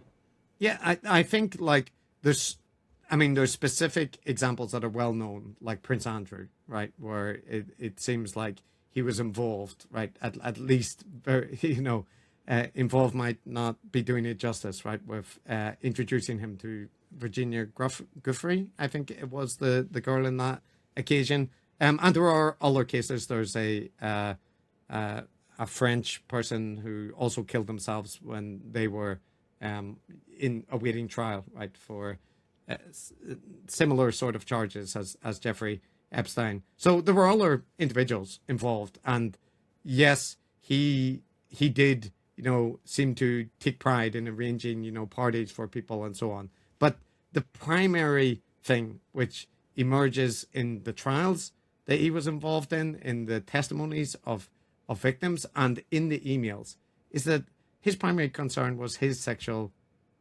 pleasure, right? Like his sexual gratification. That's what him and Ghislaine Maxwell were primarily about, and that's what they were convicted for, or Ghislaine Maxwell was convicted for. It's what Jeffrey Epstein would have been convicted for, right? And there is other criminality. I have no doubt that many of the other people, not least just from the attitudes that they express in the email, that they themselves were engaged in, at the very least, fairly immoral behavior with, like, cheating and, focusing on picking up young women based on their status and all this kind of stuff. But what you don't see is the evidence for like a kind of organized criminal network of trafficking, right? Like the New York Times reporters digging into the files say the same thing. Most people do, and which is why there aren't all these prosecutions, right, from the material that's been released. So there's lots of criminality going on. There's lots of immoral behavior, and no doubt Jeffrey Epstein was involved with like introducing people to girls, supplying girls to, select associates and so on. But I think the primary thing is that, it's like Jimmy Savile or any of these other like serial predators, that their primary concern was sexual gratification for themselves at the expense of the girls. And I think it's important not to lose sight of that in favor of, the geopolitical conspiracies and stuff, like, because they are less well supported. Even if you think I'm wrong and there's evidence supporting them, like the the amount of evidence for the actual exploitation that he and Ghislaine Maxwell engaged in is so much stronger, and like that is a real documented conspiracy. So yeah, there are other people involved. There's other people that probably should be charged and so on, but it isn't in the realm of a network of hundreds of people across different countries, like trafficking people from different countries to rich people. Because if it was, there would be more court cases and prosecutions. What about the theory that he was blackmailing people, powerful people? And I think there are at least a few pieces of evidence. I don't know how strong they are. One is that multiple people have reported who were in his home that he had video cameras rolling a lot, like all over the place. Two, we know he threw parties with young women a lot. And three, there's a mystery of how exactly, it's clear he was a scammer of sorts, but it's not exactly clear what kind of scams he was doing, because he did amass really an incredible fortune. And then the last piece of evidence that I'm aware of is this bizarre email that he sent to himself about Bill Gates that almost looks like a form of blackmail. It's sort of sent to himself with really, really nasty stuff about Bill Gates and things that Bill Gates did to his wife and so on. Well, the possibility of like him slipping like anti-STD medication right into exactly, like that he might have had a venereal disease and that he was going to give Bill Gates' wife a treatment for it secretly. Yes, that's the one. Yeah, so I know he made the draft of that, right, and didn't send it. But yeah, so I mean, on that issue, like, would Jeffrey Epstein like blackmail people and like use leverage against people? I from everything that I know about him, I don't see any reason why he wouldn't. But I also think the examples that are in the emails that have been released are really quite limited and don't show, this kind of widespread network of that behavior being the main thing that he's doing. So his videoing of his residence and stuff seem to be mostly either for his own gratification or like as, potential defense, right? So it doesn't, if evidence emerged that he was doing that and, people, a lot of victims of it came out and showed their emails where he's done that, or they have recordings of him threatening them, then I would say, yeah, that completely fits with my mental image of him. But I think that's the issue, is that other side of evidence is somewhat lacking, right? There might be specific cases where there is blackmail and things involved, but in most cases, it seems to be more people's self-interest in their own sexual gratification is what is causing them to interact, or, the possibility that he will give them financial advice or access to, even just things like giving them properties that they can stay at. That seems to be what people are mostly talking about in the emails that we have now. And maybe there's a whole separate section of emails and evidence that hasn't been released that, show the blackmailing operations, but with the Les Wexner connection as well. There, I think you have a potentially stronger set of evidence, right? Because Les Wexner sort of inexplicably gives him control over a large portion of his finances. Didn't he give him power of attorney, which is such a strange thing to do, where you kind of sign over the ability to kind of make financial transactions on your behalf? Like, usually it only happens if someone's like mentally incapacitated, right? Yeah, so like from what I've seen of that, definitely unusual, very strange to occur. And whether that was achieved through like blackmail, sexual blackmail, like through confidence trickster type stuff, because like Jeffrey Epstein's history involves him pretending to have degrees from institutions he didn't, and so on, right? So it seems like from the beginning he was a charismatic con man that like successfully managed to get himself into brokerages and all this through the connections, and then gets attached to a very wealthy individual who gives him access to resources, and then he uses that to create his own vast network and financial empire and influence network. But like the thing that I see more in the emails, where there's much more of it, is like him offering people to meet Woody Allen, right? Like, do you want to come over and have a discussion about blah blah blah? Woody Allen's going to be there, or I can introduce you to this person. And I think the mundane version where people are like sycophants that like hanging about with like wealthy, famous people, like being around, young, attractive girls and feeling that they are powerful. It's likely that that does a lot of the explanation for what's going on, but that's not a very, it's not a very satisfying story. And the fact that he died, that he, by all accounts, committed suicide, and is just an unsatisfying end to the story, right? People didn't get the big high profile trial. They just got a suicide. And then as what always happens there is, well, it can't have been a suicide.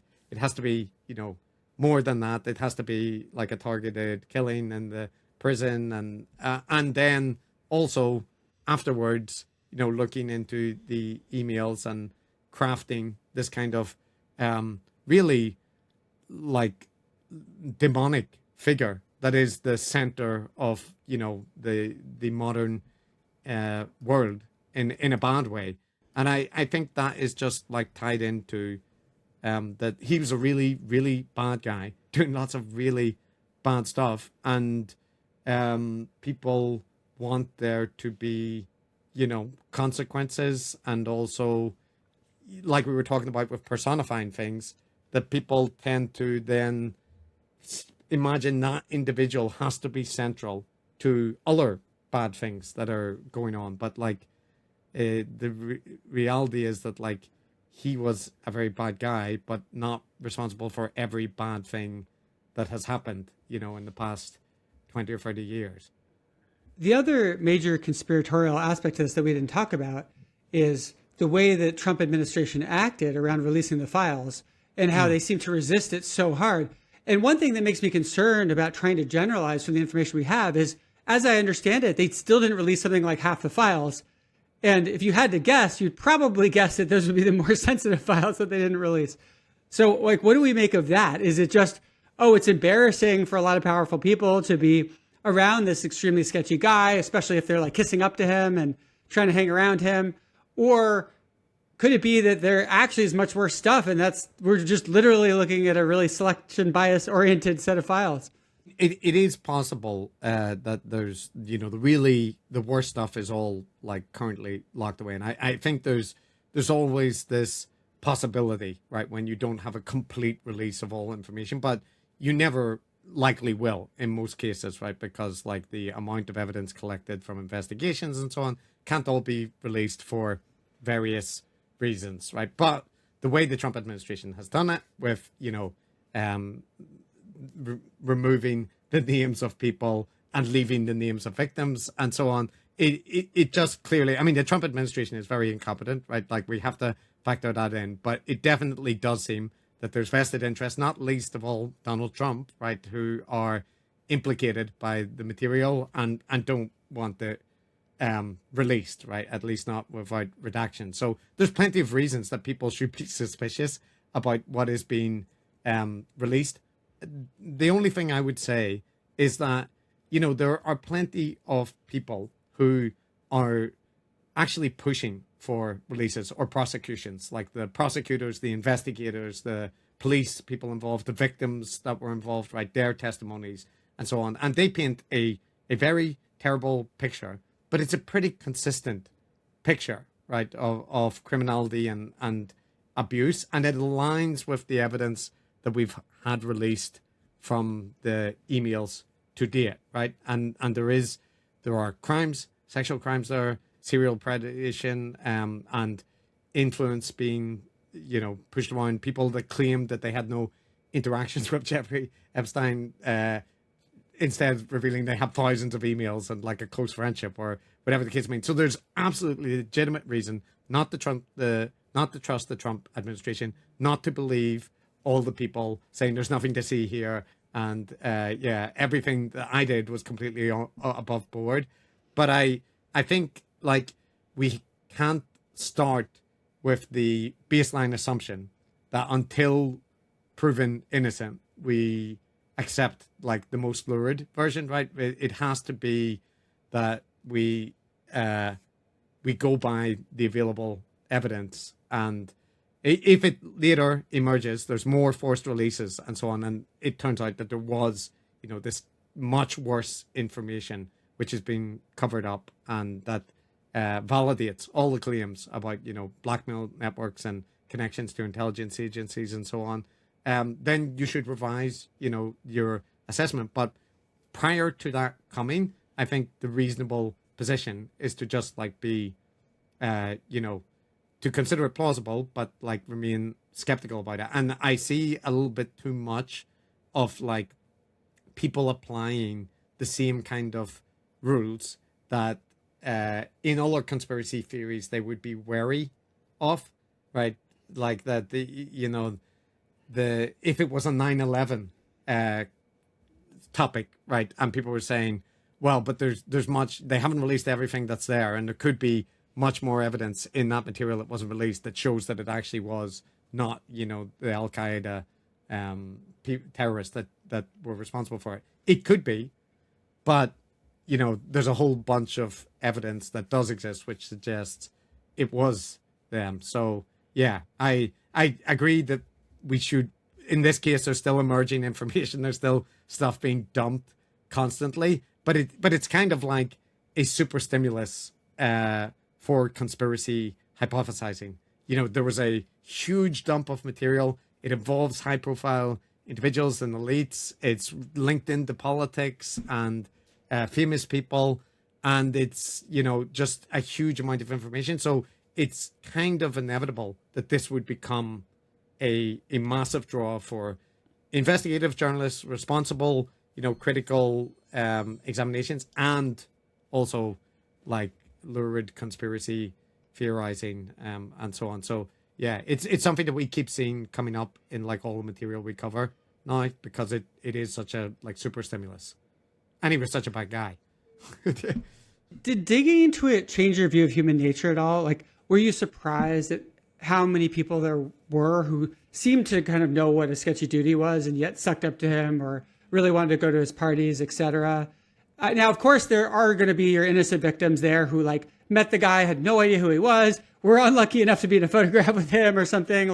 Obviously, they're innocent victims, but they're also, I think, in the emails, you can see there are people who really seem to know what he's about and seem to just not give a fuck, right? Yeah, so this is something that I find interesting.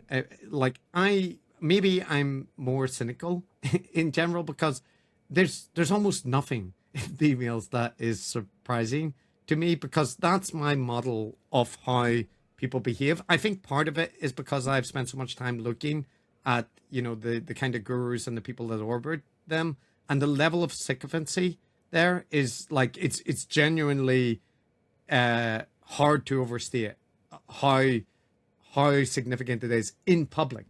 So in private, that people would be like that is completely aligned, with my expectations. And then also, because I'm originally from Northern Ireland, and I grew up during the Troubles, my kind of view of the police and state forces and so on is not that they're infallible or always have the best interests of the public or all communities involved at heart. It is that, yes, collusion is possible. Politicians lie. Rich individuals exploit people and are, engaged in some cases in sexual abuse and so on. All of that is completely in my model of how institutions, powerful networks, and well-connected individuals behave. The bits that caught me off guard with Epstein were the kind of pyramid scheme level of the sexual abuse. When I watched, documentaries or read investigative journalism about that, the level and sheer amount of people involved is shocking, right? In that case, it's a level of depravity which genuinely is hard to overstate, right? So there, I can see why people would, extrapolate from that sociopathic tendencies, which may well have been there, at very least, very little concern for victims, right? But the aspect with people wanting to, the bit that I don't get is when people are why would anybody want to talk to this wealthy, well-connected millionaire who was known for throwing around grants to, scientists and organizations, institutions. And I'm like, what do you mean? Like, of course people wanted to talk to him because he gave people money. He was well connected. He, by all accounts, was like a charismatic individual, right? Interpersonally, at least for some segment of the people that interacted with him. So yeah, it's like, I do think that there's this issue that people imagine that those that carry out very vile acts or, depraved sexual behavior on the outside would be like monsters, like they wouldn't be popular. They wouldn't be having friendship with like people who are intellectual or this kind of thing. And my model of people is like, no, they do, like there are your kind of like serial killer living in the basement and huge red warning flags going off. But there are also, people that are charismatic and capable of being like effective people in the world, but are like, engaged in like sexual depravity and abuse. So yeah, that's the thing. I don't know if I have a particularly cynical view of elites or I think you do, but you're not the only one. Yeah. Or but so that is the only thing that I'll say. And sometimes the kind of pushback is that my stance on it is like naive or viewing the world too positively. But I kind of think it's the other way around. Like I don't have a rose tinted view of most billionaires or elites, that I wouldn't expect them to behave like this. Like you just think that evil is usually boring, not exciting. Exactly. And like, when Elon Musk's emails came out during Discovery, whenever he was like being forced to purchase Twitter, a great use of that power there. The emails were the same, right? They were full of people with the most cringy, sycophantic, you have my axe, Elon, you're the greatest hero, and all this kind of thing. So or Mark Andreessen, right, just very recently, for example, doing that interview about introspection being a modern invention and a terrible thing. And I don't think the very rich and powerful elites are automatically, like evil geniuses or like good geniuses. They're just people, and people are a mixture of good and bad, and sometimes terrible.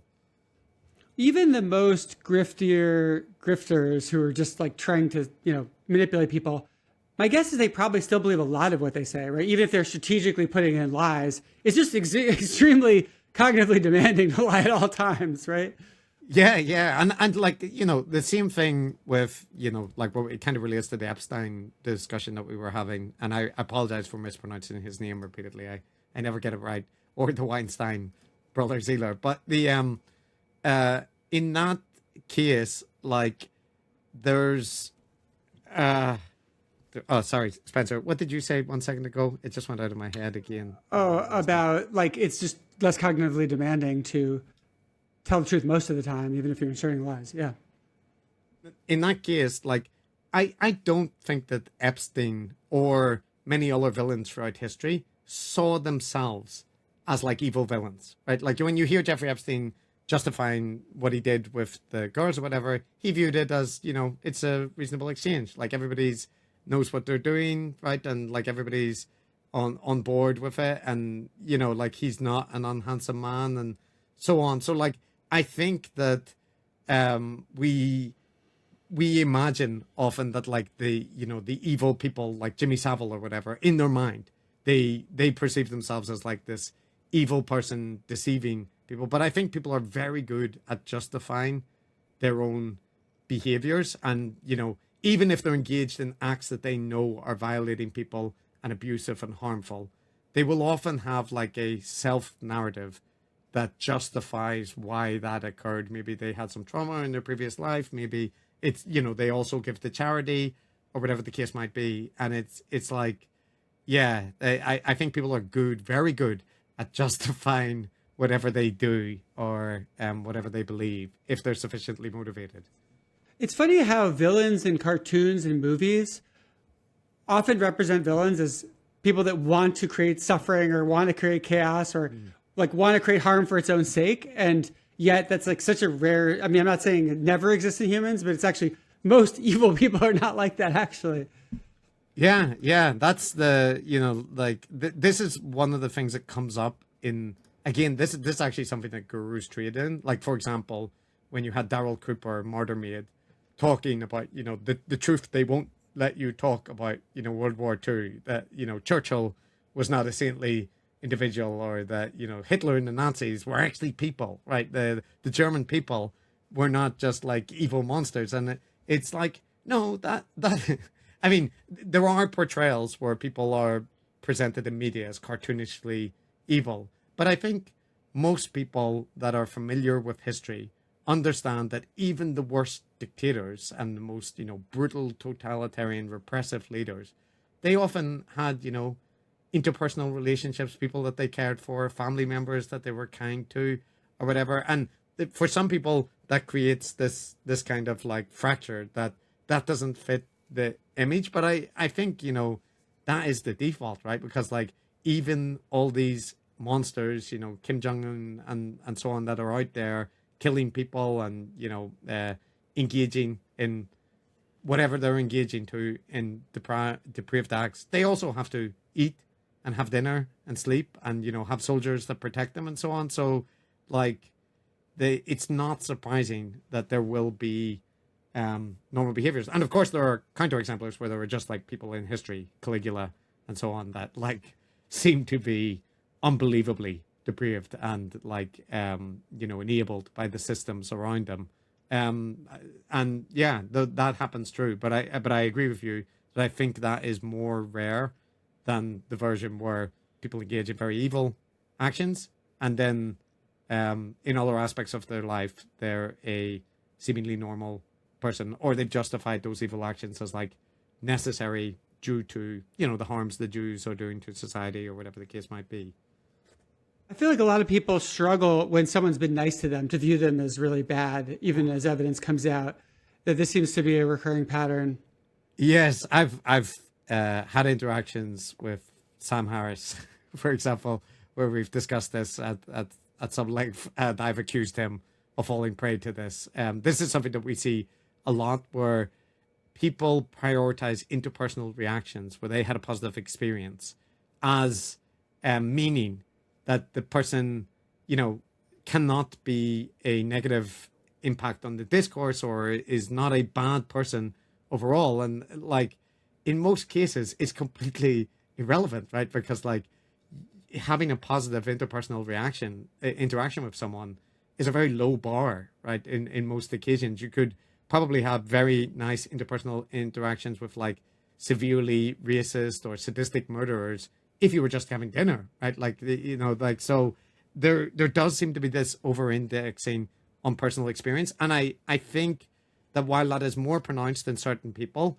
I do think that is just a bias that humans have because of social cognition and us being social primates, that, right, we're looking for telltale signs that people are like bad actors. And if they've treated us always fairly and kindly, we would find it hard to believe that they're, like beating their wife, or that they're raping underage kids, or this kind of thing, right? Like, but that, obviously that occurs because there's so many examples in history where people say, my next door neighbor seemed like such a nice guy, and they were, a pedophile or a murderer, or whatever the case might be. So yeah, we shouldn't rely on the heuristic of having a nice conversation or interaction with people, because like that is such a low bar. Yeah, Chris, I mean, you seem like such a nice guy, but you're out there giving these blistering critiques of these gurus all the time. There's quite a lot of people that would disagree with that assessment, but like, yeah, it applies just as much to having positive interactions with me, as many people will attest to online. But I do think that, like, in my defense, one of the things that I like to emphasize with the podcast and all the stuff that we do is that when you put content out and it's like you're a popular figure and you're getting, listeners, thousands of listeners and so on, that like it is often treated as it's rude almost for you to, go through and critically evaluate the material or push back and show where people are engaging in rhetoric and that kind of thing. But like, surely, the material is out there, so people often welcome positive commentary and then are, very reactive to negative commentary. But I kind of feel like it's fair game when it's out in the, the discourse and ecosystem as a self-serving justification, I admit. But, same thing applies to me. People are welcome to disagree or criticize what I put out or what other people have put out. And in academia, that's kind of like expected as well, right? I do think that's one of the good things about academia is you're supposed to accept that your work will be criticized and scrutinized. Do you think it's mainly just fair game if it's punching up? Like if you were to go pile on someone with like 100 followers and like, do you think that would be sort of inappropriate and more on the rude spectrum? Or if it's someone with like 1 million followers, it's like, yeah, of course they should be criticizable. I think you have to be more careful in those circumstances. Like in our case, we started off as a very small podcast and we were always smaller than the people that we were covering. And by the nature of like online gurus, generally speaking, if we are aware of them, it's because they've achieved a relatively high profile, right? So it wasn't much of a concern because we're not even really going to make any dent, right? Like in their overall, like income or following, right? Like they're much, much bigger than us or our podcast reach. But it is the case that there are people that we've covered that are less well known. And as the podcast has grown, that we, might have a stronger impact on people. And so I do think there is an ethic there.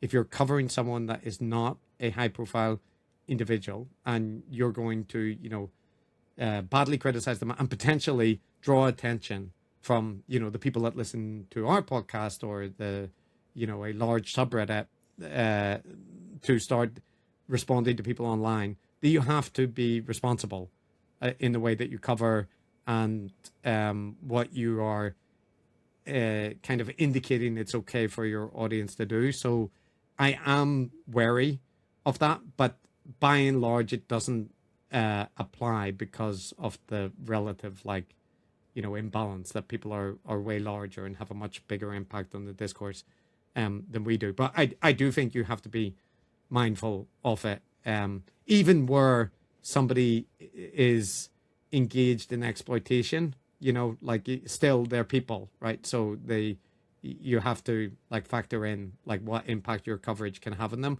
But I think it does function as somewhat of a shield that if you're covering someone that's trying to set up a small online cult or whatever, it's not, often the most sympathetic character on the other side. But yeah, and by and large, we don't encourage people, in our audience to attack the people that we cover attack, criticize the material, all that kind of thing. That's fine. But, not to go after them personally or to look up, private information about them or that kind of thing. But you can't control that entirely.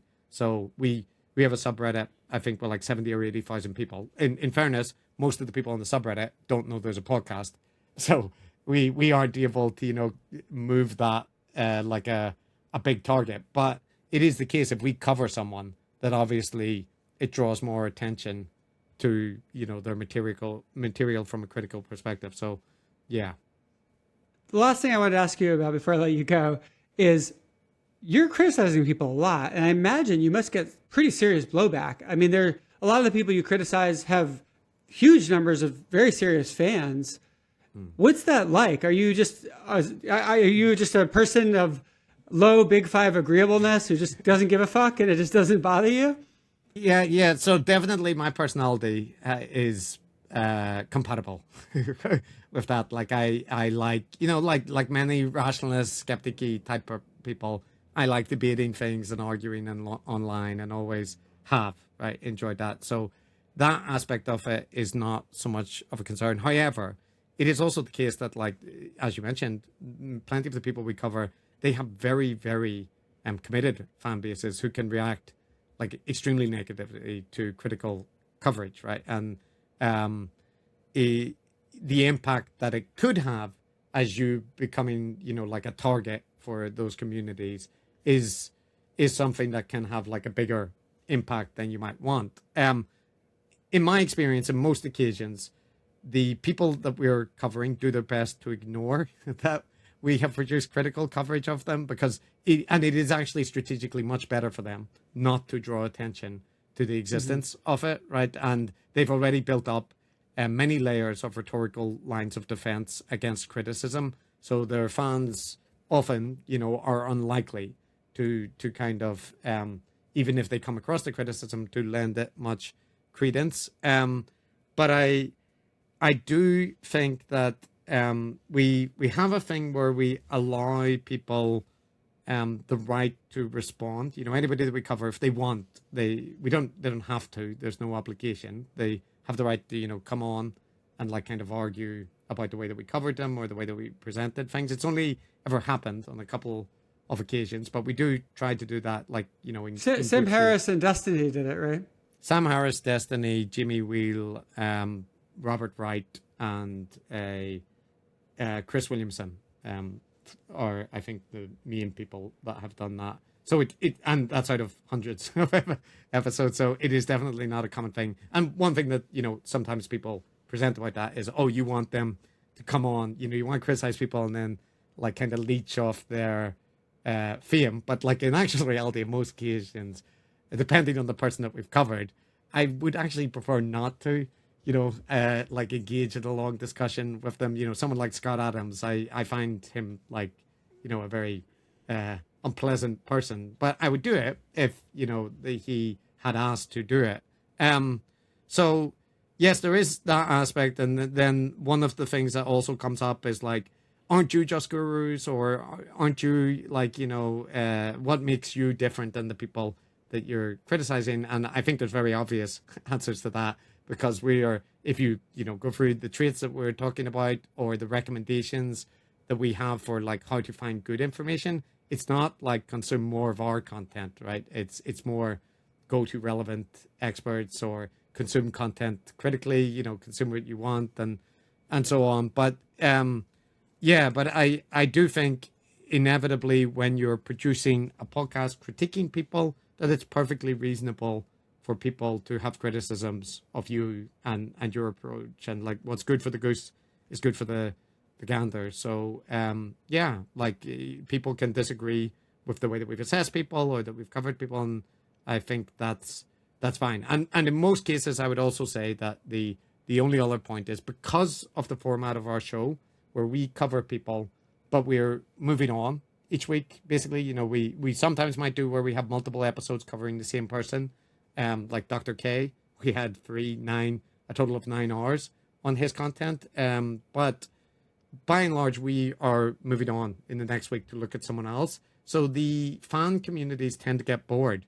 Like if they don't like how we covered Hassan Piker, or they don't like how we covered Noam Chomsky, or whoever the case is, once next week we're talking about Scott Adams or somebody else or Naval Ravikant, they're not interested in that person, so they kind of like get bored and move on.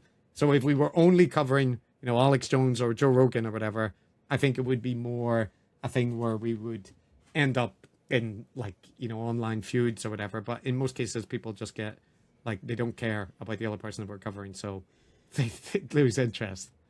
Chris, thanks so much for coming on the Clear Thinking podcast. Yeah, it was a pleasure. Thanks for inviting me.